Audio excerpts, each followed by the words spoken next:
Today we are going to discuss Death by Ata Tahir. First of all, we'll discuss the lines. Should it be sudden and intense like a hollow, some events create and the mind take its time to dry out spot by spot, like stretched muslin in the sun? Or should one bleed a little every day, like slow slipping away, till the final moment brings a retching relief? So, in this poem, the writer is going to discuss about the death, that how it should be and how it happens, and he is going to tell us that what should be the feelings there, and what should be the circumstances there, and what actually the death is.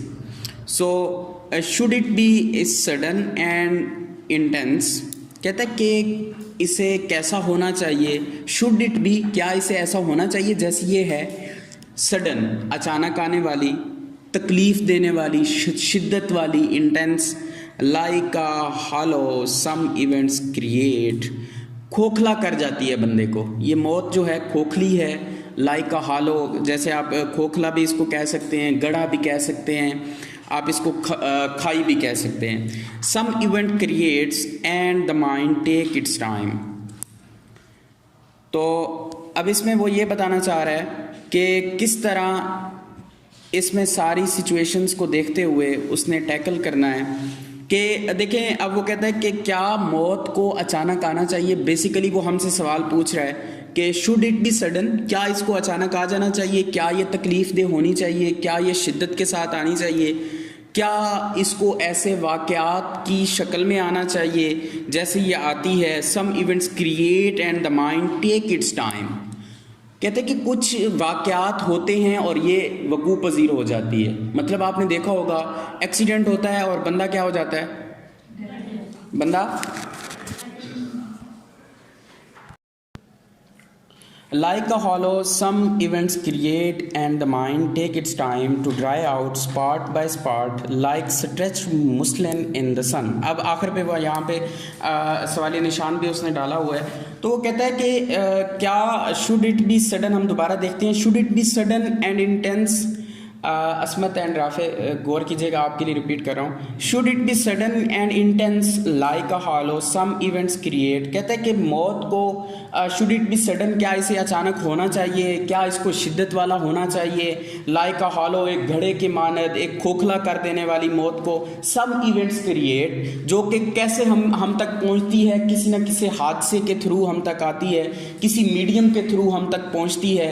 And the mind take its time, और दिमाग क्या करता है, अपना सोचने का वक्त लेता है, to dry out spot by spot, उसको खुश करने के जुमरों में ले लें आप, या जो मौत जो अजियत दे के जाती है उसके पीछे वाले जो इंसान हैं, जो उसके वरसा हैं, उसको भी एक सफरिंग के लिए क्या होता है, टाइम रिक्वायर्ड होता है। अब आपने देखा होगा कभी अपने आसपास या आपकी फैमिली में खुदा ना खास्ता जब किसी की डेथ होती है तो पहला दिन जो घर में आहो बका, जो कोहराम होता है, उसकी शिद्दत बहुत ज़्यादा होती है। अब देखिए उसमें स्टेजेस हैं। कौन सी स्टेज है, पहले बंदा फौत हुआ, ठीक है, बंदे की बॉडी घर पहुंची तो एक उसका उस कोहराम का क्या है, एक अपना एक्सट्रीम लेवल होता है। एम आई राइट? ठीक है, जब उसका गुस्ल कफन हो जाता है, जब उसको नमाज जनाजा के लिए उसको रुखसत किया जाता है तो तब भी आओ बुका का लेवल ज़्यादा होता है। ठीक है, जब वो बंदा कब्रिस्तान की तरफ उसे मूव कर दिया जाता है तो वहाँ पे कब्रिस्तान में एक और फिज़ा होती है। अब देखें ना, with the passage of time suffering की क्या है, सिचुएशंस चेंज हो रही हैं, बट वही घर, वही चीज़ें कुलखानी के बाद 3 दिन बाद, 4 दिन बाद वहाँ पे मीडियम क्या हो जाता है, चेंज हो जाता है ना। सो सिचुएशन जो है वो चेंज हो जाती है। इसीलिए कहा जाता है nothing is permanent even change, nothing is permanent even change. कुछ भी यहाँ पे इस दुनिया में परमानेंट नहीं है। इवन चेंज, जो तब्दीली है वो भी परमानेंट नहीं है। एक चीज में तब्दीली आती है ना, वो भी फिर तब्दील हो जाती है।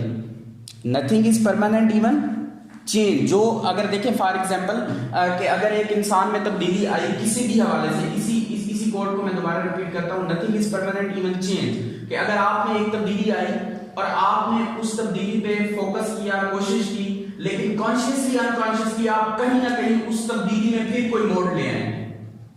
इसको मैं आपको ऐसे समझाता हूँ। फॉर एग्जांपल आपने कहा कि मैंने डाइटिंग करनी है, एक कॉमन सी मिसाल आपको देता हूं, मैंने डाइटिंग करनी है और मैंने वॉक करनी है, ठीक है। आपकी पहले की लाइफ और थी, आप उसमें चेंज लेके आए, आपने वॉक करना शुरू कर दी। आपने दिन में कहा कि आपने टारगेट सेट किया कि मैंने 1 घंटा लाजमी वॉक करनी है, ठीक है। आप हफ्ता करते हो, 2 हफ्ता करते हो, 3 हफ्ता करते हो, लेकिन 3-4 हफ्ते के बाद आप क्या आ जाती है, कजन की शादी या आपके एग्जाम आ जाते हैं, आप क्या हो जाते हैं रूटीन से। So this is the thing that nothing is permanent even change. जी कुरतुल आप कह रहे हैं कि मतलब इवन चेंज को भी चेंज है, लेकिन हम लोग दूसरी जगह पर हम लोग कहीं मतलब पढ़ते हैं कि किसी चीज को भी परमानेंट मतलब कोई मुस्तकिल मतलब दुनिया में कोई ऐसी चीज नहीं है सिवाय चेंज के। चेंज तो चेंज होता है, लेकिन सिर्फ हर चीज चेंज होती है, चेंज नहीं होता। No, not at all. Nothing is permanent, even change. Change is also being changed with the passage of time. लेकिन सर ये भी एक मशहूर है कि चेंज सिर्फ बरकरार रहता है, बाकी हर चीज चेंज होती है। चलें इस पे फिर कभी डिस्कस करेंगे। Okay, to dry out spot by spot like stretch muslin in the sun. तो कहता है कि ऐसे जैसा कि वो जो फीलिंग्स हैं, जो सफरिंग्स हैं, उनका खुश्क हो जाना, it also takes time like stretch muslin in the sun. जैसा कि सूरज जो है वो क्या हो जाता है, फैल जाता है, उसका फैल जाना, पतला हो जाना रोशनी का with the passage of time. और शुड वन ब्लीड, अब दूसरे स्टैंजा में वो दूसरा सवाल हमसे पूछ रहा है, और शुड वन ब्लीड, या फिर किसी का क्या हो जाना चाहिए, किसी का खून बह जाना चाहिए, अ लिटिल एवरी डे, हर रोज थोड़ा थोड़ा, लाइक स्लो स्लीपिंग अवे, जैसा कि बेतुकी बात पे, बेतुकी बात कहते हैं स्लीपिंग अवे को, टिल द फाइनल मोमेंट, आखिरी लम्हे तक, ब्रिंग्स अ रेचिंग रिलीफ। तो क्या ये सारी चीज़ें, ये जो मौत है, इसकी कंडीशंस वो बता रहा है कि उसको जब वो आती है, पहले नंबर पे उसने कहा सडन होती है, फिर उसने कहा जी इंटेंस होती है, फिर उसने उसमें बाकी बहुत सारी चीज़ें इस्तेमाल करके, ड्राई आउट करके जनाब, और उसको जनाब स्ट्रेच मुस्लिन के साथ कंपेयर करके वो हमें बताना चाह रहा है, सिंबोलिज्म यूज़ करके, सन यूज़ करके, आखिर पे वो जो कहता है कि ये सारी बातें हो जाने के बाद, आर शुड वन ब्लीड, या फिर किसी एक का खून बह जाना चाहिए, अ लिटिल एवरी डे, रोज़ाना कतरा कतरा करके गिरता रहे, लाइक स्लो स्लीपिंग अवे, बेतुकी बातों पे भी कत्ल होना शुरू हो जाएं, टिल द फाइनल मोमेंट, आखिरी लम्हे तक, मरने तक, brings a reaching relief.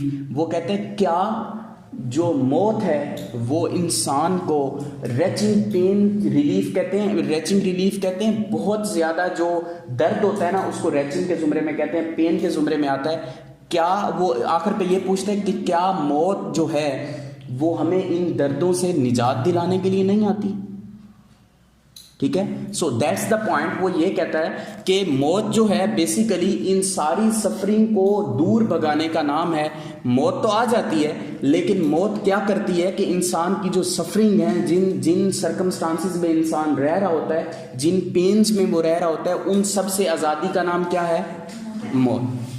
That's it.